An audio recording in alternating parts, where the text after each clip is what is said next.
असम के माने जाने सांसद श्री राजन गुहाइन डांगोरिया और यहां के तेज तर्रार विधानसभा के प्रत्याशी श्री जोगेन मोहन डांगरिया और जिन्होंने अभी अभी कांग्रेस की सदस्यता से त्यागपत्र देकर भारतीय जनता पार्टी की सदस्यता स्वीकार की है, ऐसे हमारे श्री शरद जी सैकिया, अनूप सिंह जी डांगोरिया,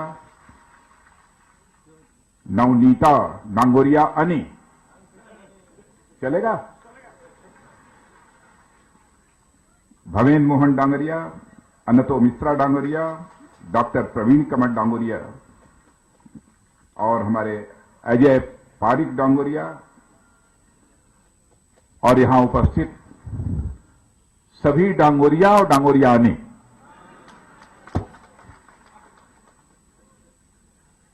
मैं पूछ रहा था कि यदि किसी महिला को यदि संबोधित करना हो तो डांगोरिया तो कहेंगे नहीं तो क्या बोलेंगे, तो लोगों ने कहा अनी बोली। तो मैंने कहा कि मैं अनी ही बोलूंगा। महामोरा विधानसभा क्षेत्र है। मेरे बहनों भाइयों, महामोरा नमस्कार है, अखम नमस्कार है, महामोरा बची राइस नमस्कार है, रंगली बेहू उलग जनालू।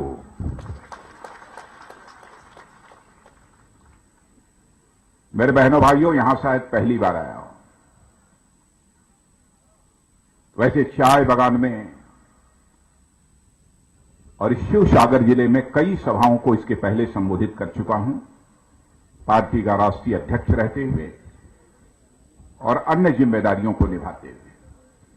लेकिन लंबे अरसे के बाद आप सबके सामने मौजूद हुआ हूं और इस बार यदि मैं आया हूं तो बहनों भाइयों जोगेन मोहन के लिए आया हूं।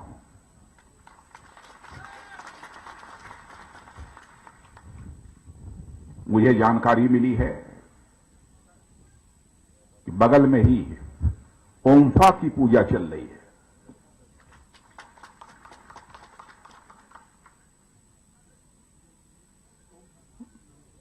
ओम्फा, ओम्फा ही बोलते हैं ना, ओम्फा, ओम्फा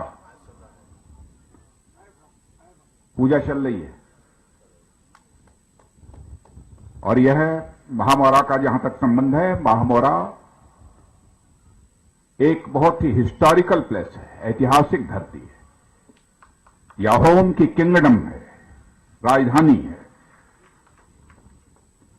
यहां का विधायक भी जो बनना चाहिए, एमएलए जो बनना चाहिए, वो अभी दमदार बनना चाहिए और जोगेन मोहन जैसा ही व्यक्ति बनना चाहिए।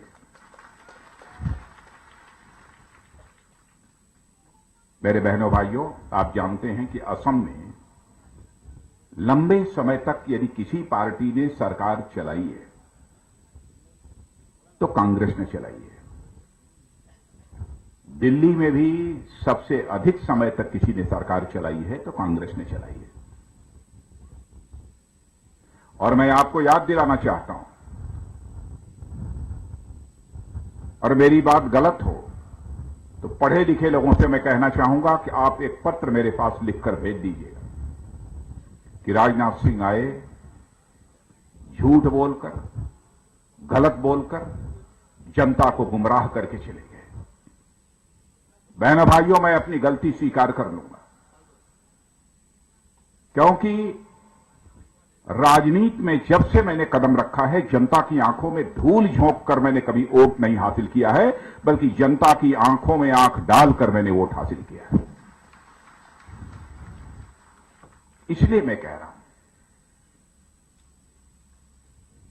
कि जब आजादी हासिल हुई थी तो हमारे इस हिंदुस्तान के जो 4-5 जो बड़े ही समृद्धशाली राज्य माने जाते थे, संपन्न राज्य माने जाते थे, उनमें से आपका एक असम भी था।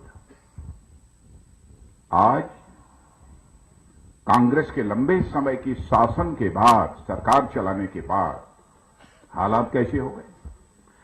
अब आपका असम ऊपर के संपन्न राज्यों में नहीं आता है, बल्कि भारत के जो 4-5 गरीब राज्य हैं, उन गरीब राज्यों में आपका असम आ गया है।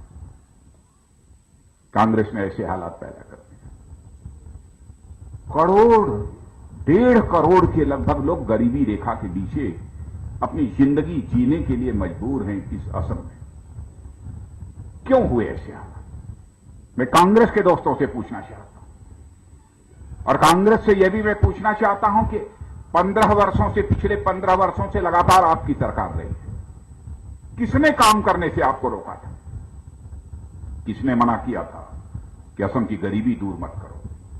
किसने मना किया था असम की बेरोजगारी दूर मत करो? क्यों नहीं किया? और इतना ही नहीं,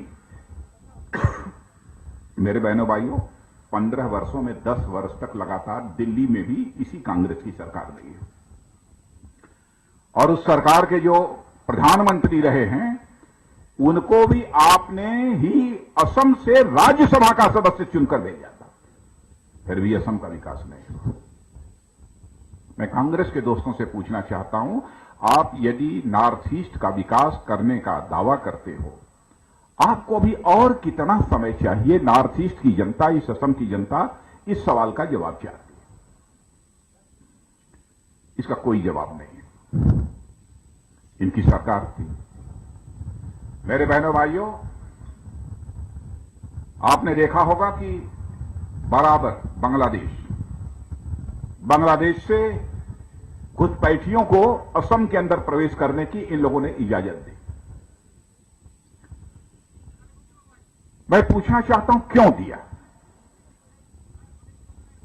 इस सवाल का भी जवाब इनके पास नहीं है। लेकिन आपको मैं धन्यवाद देना चाहता हूं, आपके प्रति आभार व्यक्त करना चाहता हूं कि आपने दिल्ली में अब हम लोगों की सरकार बना दी है, मोदी जी को भारत का प्रधानमंत्री बना दिया। और बहने भाइयों, भारत का गृह मंत्री होने के नाते आपको मैं विश्वास दिलाकर जाना चाहता हूं, कुछ ही वर्षों में समय लगेगा। मैं नहीं कहता हूं कि 10 दिन में काम कर दूंगा, कुछ समय लगेगा। बांग्लादेश और भारत की जो बाउंड्री है, जो सीमा है, उसको पूरी तरह से हम सील करेंगे ताकि कोई भी बांग्लादेशी असम में प्रवेश न करे।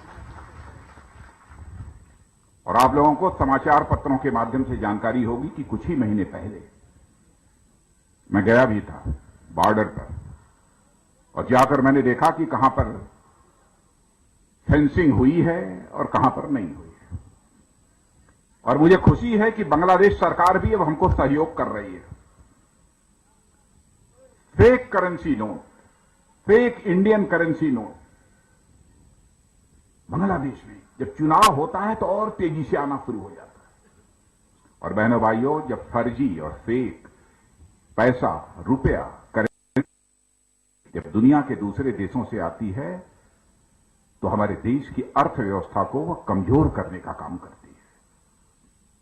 वो गरीबी बढ़ाती है, बेरोजगारी बढ़ाती है, अपने रुपये की कीमत कम करती है। यह सब संकट पैदा करती है। और मैं आपको यह भी विश्वास दिलाना चाहता हूं कि बहनों भाइयों, मैं फेक करेंसी इंडियन नोट भी भारत आने की इजाजत नहीं दूंगा, उसके लिए चाहे मुझे कितना भी कठोर कदम क्यों न उठाना पड़े।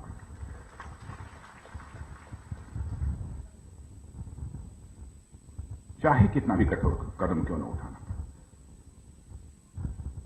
नॉर्थ ईस्ट के विकास का जहां तक सवाल है, सबसे पहली शर्त विकास की यदि होती है तो वह होती है शांति।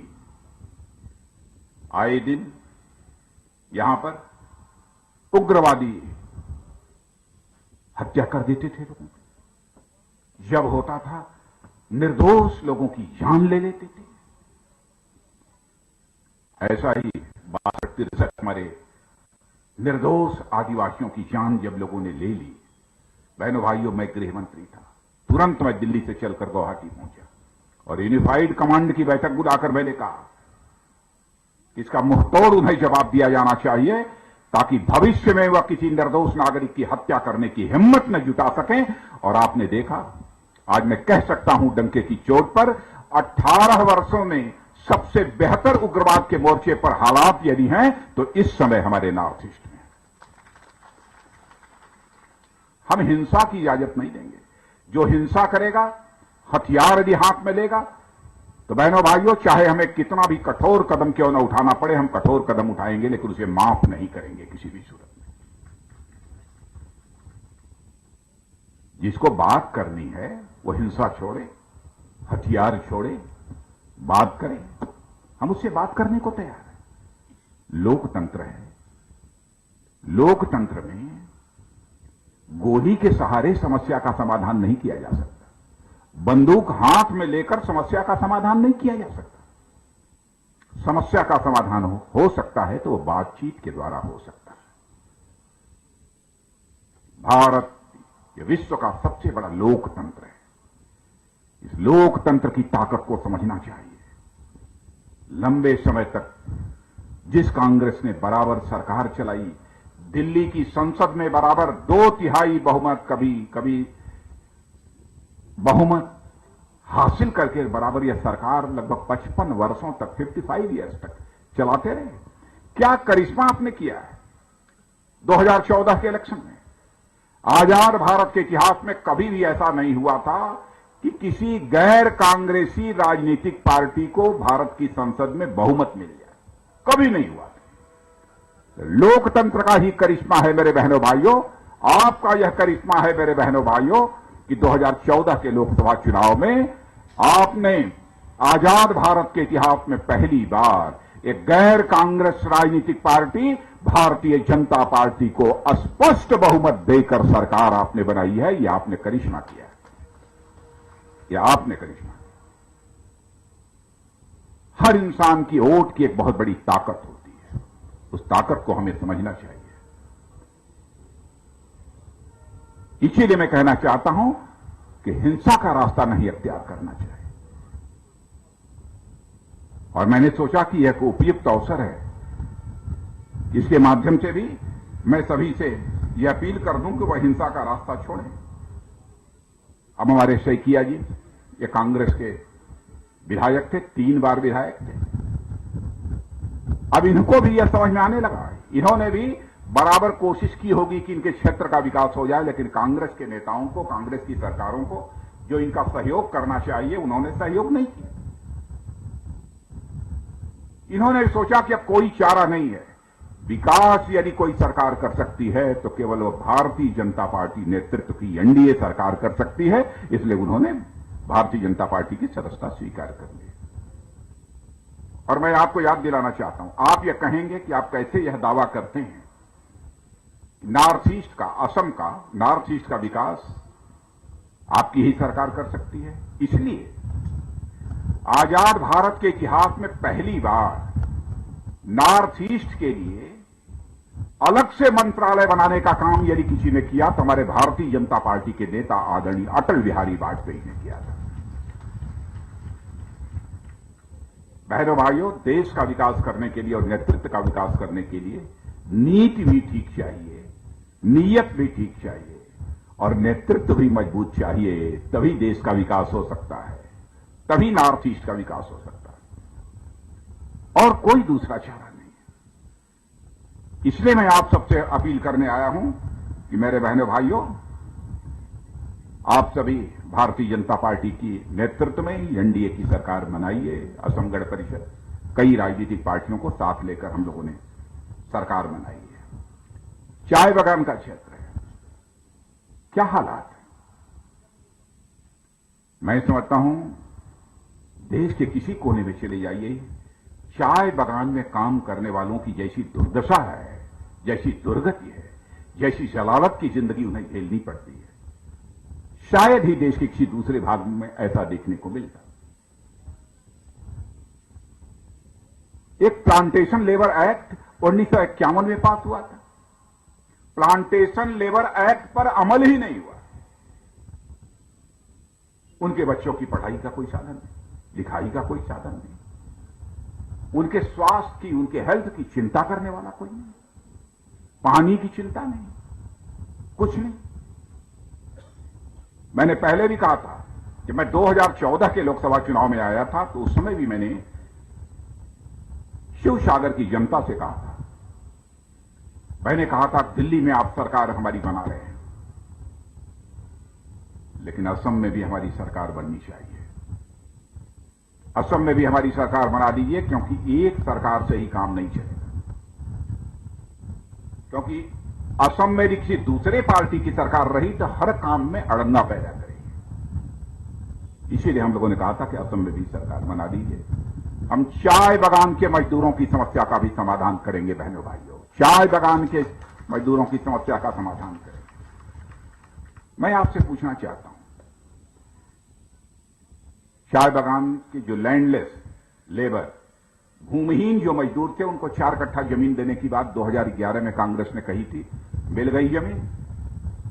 जरा बतलाइए, 4 कट्ठा जमीन देने की बात 2011 में कांग्रेस ने की थी। जरा पीछे के लोग बतलाइए, जो पेड़ के नीचे हैं, जमीन मिली कि नहीं? 4 कट्ठा नहीं मिली। चलिए मान लिया नहीं मिली, लेकिन आपके गांव, जिस गांव में आप रहते हैं, वहां तक सड़क वड़क पहुंच गई है ठीक ठाक कि नहीं पहुंच गई है? भाई जरा हाथ उठाकर बतलाइए, पहुंची है सड़क कि नहीं आपके गांव में? नहीं पहुंची है। या तो हाथ उठाकर बतलाइए या तो बोलकर बतलाइए, तभी मैं समझ पाऊंगा पहुंची है कि नहीं पहुंची। तो 4 कट्ठा जमीन नहीं मिली, गांव में सड़क नहीं पहुंची, खेतों में पानी होनी तो पहुंच जाता है ना, सिंचाई की व्यवस्था है ना खूब, वो भी नहीं, वो भी नहीं है। सड़क भी नहीं है, पानी भी नहीं है, जमीन भी नहीं है। पीने का पानी तो ठीक ठाक मिल जाता है सबको ना, वो भी नहीं है। तो सरकार कर क्या रही थी? अच्छा ये बताइए, स्कूल वगैरह, कॉलेज वगैरह सब ठीक ठाक चल रहे हैं ना? वो भी नहीं है। अच्छा स्कूल बिल्डिंग बनी है कि नहीं बनी है? वो भी नहीं है। अच्छा जो स्कूल होंगे उसमें मास्टर साहब आते हैं कि नहीं आते हैं? वो भी नहीं आते। तो हम क्या भाषण करें जब कुछ है ही नहीं। अच्छा लेकिन दवाई वाई तो मिल जाती है। अरे हॉस्पिटल वगैरह होगा, अस्पताल वगैरह कुछ तो होगा, वो भी नहीं। अरे हॉस्पिटल की बिल्डिंग तो होगी, वो भी नहीं है। अच्छा जहां बिल्डिंग है वहां डॉक्टर आते हैं कि नहीं आते हैं? वो भी नहीं आते। अच्छा मान लीजिए एक आप कोई हॉस्पिटल होगा जहां बिल्डिंग भी होगी, डॉक्टर भी होंगे, उसमें दवाई मिलती है कि नहीं मिलती है? वो भी नहीं। तो ऐसी सरकार चाहिए। अच्छा मान लीजिए छोड़ दीजिए, लेकिन बिजली तो 24 घंटा खूब आती है गांव में ना, वो भी नहीं है, वो भी नहीं है। तो बच्चों की पढ़ाई कैसे होती होगी रात को? आए कैसे? मोमबत्ती।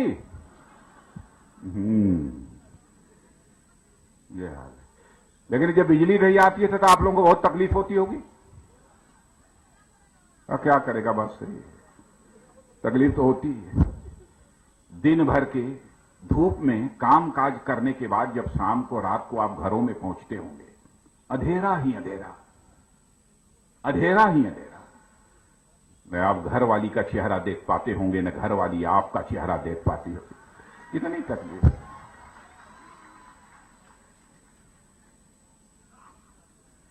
कहां पानी है, कहां कपड़ा रखना है, कहां क्या करना है, कोई अता पता नहीं। हाथ से देख लिया कि कहां क्या करना हो,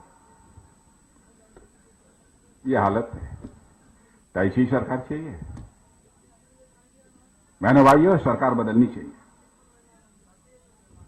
और मैं आपको आज यह भी यकीन दिला कर जाना चाहता हूं, जैसा हमारे प्रधानमंत्री मोदी जी ने कहा है, 2022 आते आते आज के 6 वर्षों के बाद, 7 वर्षों के अंदर हिंदुस्तान में एक व्यक्ति भी शेष नहीं बचेगा जिसको अपना सिर ढकने के लिए छाया न हो, मकान न हो, ऐसा एक व्यक्ति नहीं बचेगा।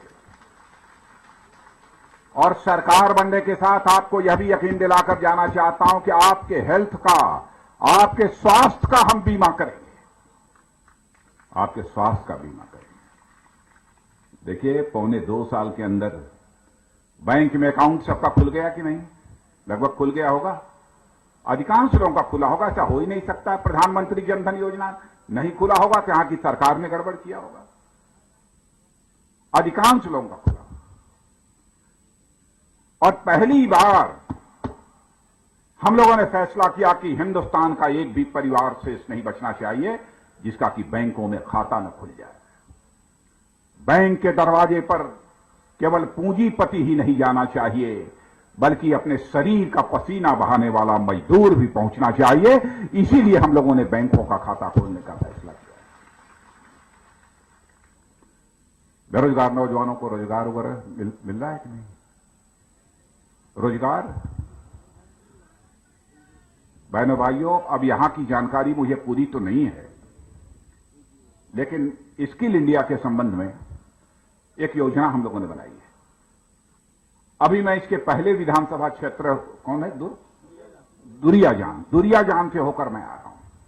1.5 वर्ष के अंदर हमारी सरकार ने, हमारे प्रधानमंत्री जी ने जो स्किल इंडिया का कार्यक्रम चलाया है, बहनों भाइयों, दुरियाजान विधानसभा क्षेत्र के पता लगा लीजिएगा। मेरी बात गलत हो तो मेरे अखबार वाले बहन भाई उसको अखबार में लिख दें, मैं गलती स्वीकार कर लूंगा। वहां के 100 नौजवानों को रोजगार मिला है और मुंबई या पूना और बंगलोर और गुवाहाटी में जाकर इस समय काम कर रहे हैं। हम सारे देश भर में हमारी सरकार इस काम को करे ताकि हम नौजवानों को रोजगार मुहैया करा सकें। जब तक नौजवानों की क्षमता, योग्यता, प्रतिभा बेकार पड़ी रहेगी तो हम भारत को जैसा दुनिया का धनवान देश बनाना चाहते हैं, बहनों भाइयों, वैसा धनवान देश नहीं बना सकते। हम यहां शांति स्थापित करेंगे, नॉर्थ ईस्ट के विकास का मार्ग प्रशस्त करेंगे, गांव-गांव को सड़कों से जोड़ेंगे। और इतना ही नहीं, आपने देखा होगा कि एक बदरपुर से लेकर अगरतला ये डबल गेज की लाइन शुरू चल गई और हम लोगों ने यह भी फैसला किया है जल्दी काम शुरू होगा। अगरतला से लेकर पश्चिमी बंगाल, वेस्ट बंगाल तक बांग्लादेश से होते हुए एक और रेलवे लाइन हम लोग बिछाएंगे। हम पूरे नॉर्थ ईस्ट को कनेक्टिविटी देना चाहते हैं, सड़क की कनेक्टिविटी, रेल की कनेक्टिविटी, इंटरनेट की कनेक्टिविटी। बिना इसके नॉर्थ ईस्ट का विकास नहीं हो सकता। इसीलिए हम लोगों ने फैसला किया है इस काम को करने का। अभी सुना है कि अभी हाल में कांग्रेस के नेता आए थे। जानते हैं कांग्रेस के नेता का नाम? जानते हैं आप लोग? नहीं जानते? राहुल जी आए थे। उन्होंने कहा कि साहब यहां पर भाजपा की सरकार बन गई तो दंगे होंगे। ऐसा लगता है आपको दंगे होंगे? भारत में कई जगह हम लोगों की सरकारें हैं, कोई दंगा हुआ है? इनसे केवल एक सवाल पूछिए। 1983 में हजारों लोग मारे गए थे दंगे में, इसी असम में मारे गए थे। राहुल जी से पूछिए कि किसकी सरकार थी, किसकी सरकार थी? अरे राहुल जी, यदि आपकी उम्र छोटी रही होगी तो कम से कम हमारे गगोई साहब से तो पूछ लीजिए, वो तो बतला देंगे। वो तो बतला देंगे कि कितने बहनों भाइयों, रिकॉर्ड है लगभग 2,500 लोग मारे गए थे। 2,500। उनसे यह भी पूछिए 1984 में सिखों का जो कत्लेआम हुआ था वो किसके शासनकाल में हुआ था? हम लोगों के शासनकाल में हुआ था, उनके शासनकाल में। बहनों भाइयों, बराबर आपकी आंखों में धूल झोंक कर इन लोगों ने आपका वोट हासिल किया है, आपका समर्थन हासिल किया है। और मैं बराबर कहता हूं, जनता की आंखों में धूल झोंक कर उसका समर्थन नहीं हासिल किया जाना चाहिए, बल्कि जनता की आंखों में आंख डालकर उसका समर्थन हासिल किया जाना चाहिए। इसे ही हम राजनीति कहते हैं और इसी राजनीति के रास्ते को हम लोगों ने अख्तियार किया है, सोच समझकर। इस विधानसभा क्षेत्र से हम लोगों ने जोगनमोहन डांगरिया को प्रत्याशी के रूप में चुनाव के मैदान में उतारा है और मुझे खुशी है कि हमारे सैकिया जी का भी पूरा समर्थन इन्हें प्राप्त है। अब तो दो दो ताकत लग गई है, तब तो जीतना पक्का है। क्या माने पक्का है? जो पेड़ के नीचे खड़े हैं मेरे भाई बहन, बतलाइए पक्का है? हाथ उठाकर बतलाइए पक्का है कि नहीं? पक्का है। जोगन मोहन, अब आप लोग कह रहे हैं जीतना पक्का है।